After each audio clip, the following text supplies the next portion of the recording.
com o que é importante nós também colocarmos em discussão aqui para repercutirmos os acontecimentos do mundo, mas também sem tirar os olhos do Supremo Tribunal Federal. O ministro do STF, Gilmar Mendes, voltou a defender uma lei anti-embargo para gerar uma espécie também de uma certa blindagem para as autoridades contra as sanções.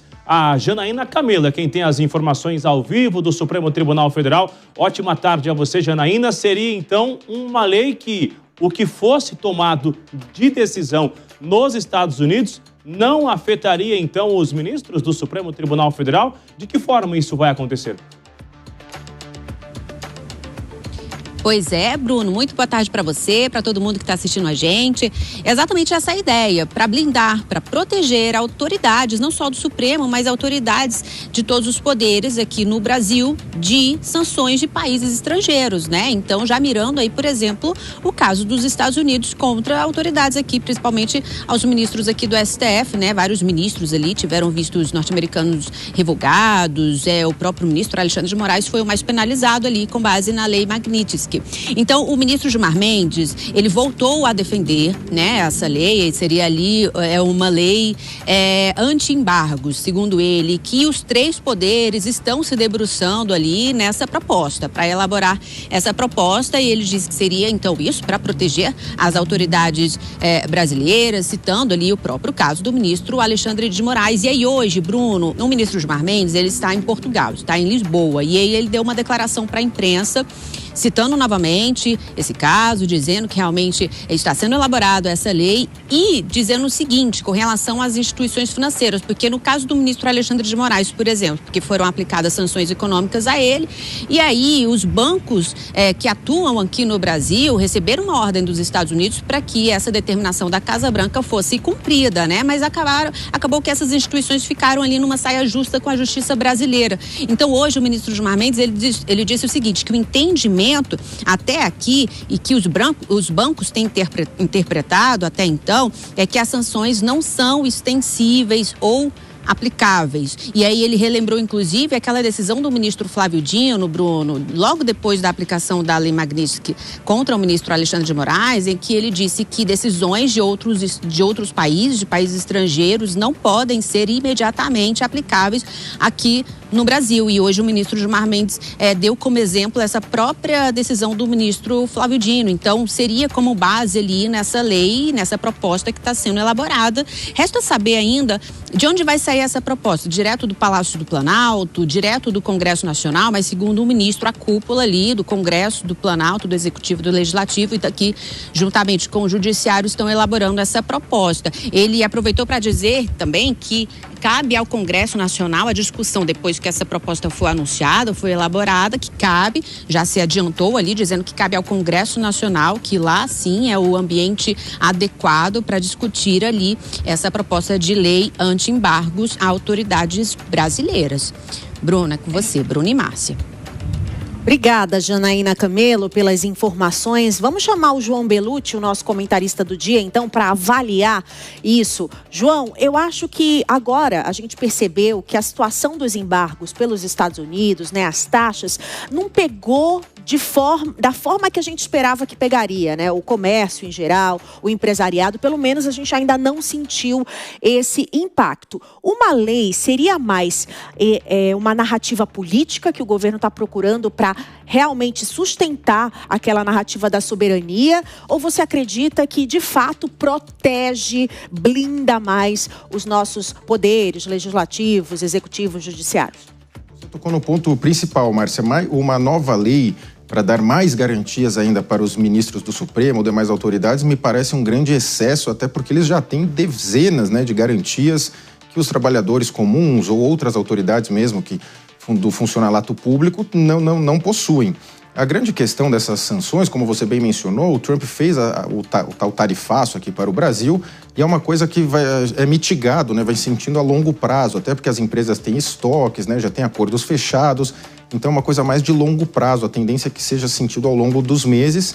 E lembrando que o Trump, ao defender os interesses exclusivos dos Estados Unidos, não do mundo como um todo, somente dos Estados Unidos, ele acabou tirando vários produtos, vários itens do tal tarifaço, para defender os seus interesses, inclusive eleitorais. Vamos lembrar que depois ele precisa que o partido dele dispute uma nova eleição, em que pese não possa legalmente ele ser o candidato, mas já há sondagens ali de que ele busca uma mudança legislativa para tanto.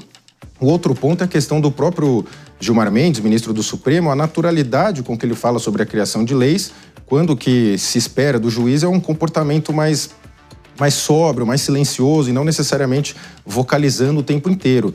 E certamente a competência seria do Congresso Nacional, propor qualquer lei nesse sentido, jamais do Supremo Tribunal Federal, mas infelizmente há uma normalização de alguns atores do Supremo, alguns juízes atuando como atores políticos, como o caso aí ficou bastante claro do Gilmar Mendes, que quer uma lei para blindar ainda mais. E vamos lembrar que as sanções americanas, especificamente com relação aos ministros do Supremo, foi para os CPFs de determinadas pessoas, Gilmar Mendes, o AGU, também o Alexandre de Moraes, o Gilmar Mendes ainda não foi o Alexandre de Moraes, o AGU, foram algumas pessoas ali do governo, foi no CPF, nesse caso não foi contra o Brasil como um todo, contra o Brasil foi a questão do tarifaço para produtos importados do Brasil e que o Trump rapidamente tirou os mais importantes para ele. Bom, é importante essa responsabilidade e essa divisão, na verdade. Agora, não é segredo que é de responsabilidade do Legislativo elaborar novas leis e não do Supremo Tribunal Federal. Agora, se é de fato uma espécie de blindagem, é hora de ir às ruas novamente, então, como nós vimos sobre essa blindagem do Congresso Nacional? Olha, Bruno, eu não teria tanta certeza assim, porque me parece que o momento é muito mais favorável atualmente para o governo. Vide a última manifestação, que contou com dezenas de artistas, que acabou levando um público bastante expressivo. Agora a questão do imposto de renda, me parece que no momento atual, em termos de cenário, o governo está com mais popularidade do que a oposição. E lembrando que a oposição já convocou muitas manifestações, já até um roteiro previamente das manifestações, que são essencialmente com falas de político, depois vai todo mundo para casa e no dia seguinte, normalmente, há uma escalada, há uma piora da situação da oposição. E me parece que não tem ninguém também mencionando isso de convocar absolutamente nada, mas o seu ponto foi bastante preciso. Compete ao Congresso Nacional fazer qualquer lei. Hoje o governo tem ampla maioria no Senado, enfrenta muita dificuldade no Congresso, mas como vimos, quando é algum tema que pega muito ali na sociedade, que a narrativa acaba encaixando bem nos termos na imprensa, o governo acaba ganhando, como foi o caso agora do imposto de renda. O governo é quem tem a caneta na mão, é quem tem a margem para liberar as emendas, para fazer as indicações em ministérios, que é isso que infelizmente conta para os parlamentares. E caso o Supremo Tribunal Federal crie algum projeto ou dê algum encaminhamento para o Congresso tocar algum projeto, não seria inédito, já aconteceu outras vezes, mas não é o ideal, na medida em que o Supremo Tribunal Federal julga, o papel dele é simplesmente julgar, não ficar falando sobre o tema e decidindo e determinando que o Congresso atue. Mas, conhecendo o Congresso brasileiro, o cenário atual, me parece bastante claro que o Congresso vai fazer um projeto nesse sentido.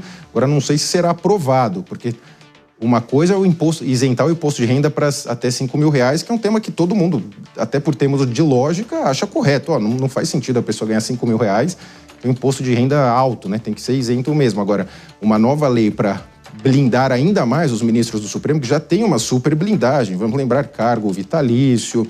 Não, eles podem ser processados ali pelo Senado, mas fica evidente que o Senado não atua em face deles. Então, assim, eles já têm essa super proteção. Vide também a questão da Lei Magnitsky, ou revogação de vistos, que ocorreu, mas eles continuam lá tranquilamente. Ainda com essas situações, o Senado sequer iniciou uma investigação ou qualquer proposição, mesmo um pedido de informações para o Supremo, que é da natureza do Senado requerer informações. Falou, Supremo, por que vocês foram punidos? Pode explicar para a gente, né? Quais as razões? E nem isso o Senado fez. Então, acho que vai ter, me parece claro que vai ter alguma proposição por parte do Congresso. Agora, não é um tema muito popular, né, dar mais prerrogativas, vamos colocar assim, para os juízes do Supremo Tribunal Federal, que já gozam de prerrogativas que a população como um todo não tem nem de longe próximo.